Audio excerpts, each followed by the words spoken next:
بسم اللہ الرحمن الرحیم۔ ٹراڈ کولیکوسکی۔ یہ ایک حیرت انگیز اور سچی کہانی ہے جو شاید آپ نے پہلے کبھی نہیں سنی ہوگی۔ یہ کہانی ایک آسٹریائی اداکارہ ٹراڈ کولیکوسکی کی ہے جس نے فلم قندیل ہاشم میں شکری سرحان کی محبوبہ کا کردار ادا کیا تھا جب وہ میڈیسن کی تعلیم حاصل کرنے جرمنی گیا تھا۔ وہ ایک منتشر خاندان میں پیدا ہوئی تھی۔ اس کا والد اپنی خواہشات کے پیچھے بھاگ رہا تھا اور اس کی ماں بھی کچھ مختلف نہیں تھی۔ نتیجتاً ٹراڈ اور اس کی بہن بھائیوں کی زندگی برباد ہوگی۔ اس کے بہن بھائیوں نے آسان راستہ اختیار کیا اور ناجائز کاموں میں ملوث ہو گئے، لیکن ٹراڈ کولیکوسکی نے کوشش کی کہ وہ خود کو محفوظ رکھے اور جائز طریقے سے زندگی بسر کرے۔ اس نے ایک کیفے میں ویٹرس کا کام شروع کیا۔ ایک دن ایک پروڈیوسر نے اسے دیکھا اور اسے چھوٹے چھوٹے کرداروں میں کام کرنے کی پیشکش کی۔ اس طرح وہ جرمنی اور آسٹریا میں بطور اضافی کردار کام کرنے لگی۔ جب فلم قندیل ہاشم کی شوٹنگ کے لیے ٹیم جرمنی پہنچی تو انہیں ایک جرمن اداکارہ کی ضرورت تھی جو کم خرچ ہو۔ ٹراڈ نے اس کردار کے لیے آڈیشن دیا اور منتخب ہو گئی۔ فلم کی کہانی سن کر اس نے سیدہ زینب رضی اللہ عنہا اور اہل بیت کے بارے میں سوالات کیے۔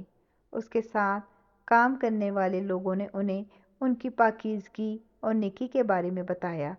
وہ اس سے بہت متاثر ہوئی اور اس کی روح کو سکون ملا۔ جب فلم کی شوٹنگ ختم ہوئی تو اس نے اپنی باقی زندگی سیدہ زینب رضی اللہ عنہا کے قدموں میں گزارنے کا فیصلہ کیا۔ اس نے اپنی جمع پونجی سے مصر کا ٹکٹ خریدا اور قاہرہ پہنچ گئی۔ وہاں پہنچ کر اس نے سب سے پہلے سیدہ زینب رضی اللہ عنہا کے روضے کا رخ کیا۔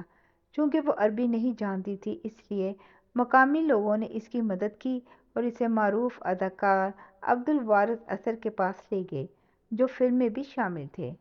عبدالوارث اثر نے اسے دل سے خوش آمدید کہا اور جب ٹراڈ کولیکوسکی نے اپنے اسلام قبول کرنے کی خواہش ظاہر کی تو وہ اسے دارالافتاء لے گئے جہاں مفتی مصر احمد عبدالعال حریری نے اس کا اسلام قبول کیا اور اس کا نام زینب الحسین علی رکھا۔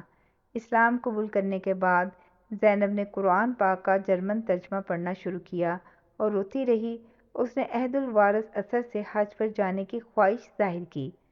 عبدالوارث نے اس کے لیے حج کا انتظام کیا اور محمد توفیق اور ان کی اہلیہ کے ساتھ سفر کرنے کا بندوبست کیا۔ زینب نے حج کے مناسک سیکھنے میں اپنا وقت گزارا اور آخرکار حج کے لیے روانہ ہو گئی۔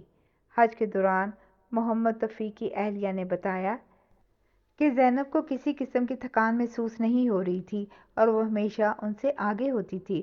حج کے بعد وہ مدینہ منورہ گئیں اور جب وہ روضہ رسول صلی اللہ علیہ وآلہ وسلم پہنچیں تو زینب کا چہرہ چمکنے لگا۔ انہوں نے قرآن پاک کو اپنے سینے سے لگایا اور بلند آواز میں کلمہ شہادت پڑھا اور اسی لمحے وفات پا گئیں۔ زینب کو مدینہ میں جنت البقیع میں دفنایا گیا۔ اللہ تعالی ہمیں بھی ایسی ہی خوبصورت موت عطا فرمائے۔ آمین۔ جزاک اللہ خیر۔